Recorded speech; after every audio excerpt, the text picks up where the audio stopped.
বছর ঈদুল আজহায় আফরান নিশু অভিনীত সুড়ঙ্গ সিনেমাটি মুক্তি পায়। এরপর আর কোনো সিনেমায় দেখা যায়নি তাকে। অনেকের প্রশ্ন ছিল, তবে কি নিজেকে গুটিয়ে নিলেন নিশু? এবার মিলল তারই জবাব। একটি নয়, দুটি সিনেমা নিয়ে বড় পর্দায় ফিরছেন এই অভিনেতা।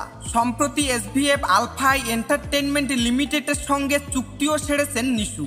বিষয়টি নিয়ে তিনি গণমাধ্যমকে বলেন, মাঝে মাঝে হারিয়ে থাকা প্রয়োজন, তবে এই হারিয়ে থাকা মানে হারিয়ে যাওয়া নয়। এই হারিয়ে থাকা মানে সমন্বয় তৈরি হওয়া, প্রস্তুত হওয়া। হারিয়ে থাকা যেমন নিখোঁজ সংবাদের আভাস দেয়, তেমনি খুঁজে পাবার আগ্রহ সৃষ্টি করে। নিশু আরও বলেন, এসভিএফ আলফা এন্টারটেইনমেন্ট আমার সঙ্গে দুটি সিনেমার চুক্তি সম্পন্ন করেছে। তারা আমাকে এবং আমি তাদেরকে খুঁজে পেয়েছি। আমি আনন্দিত।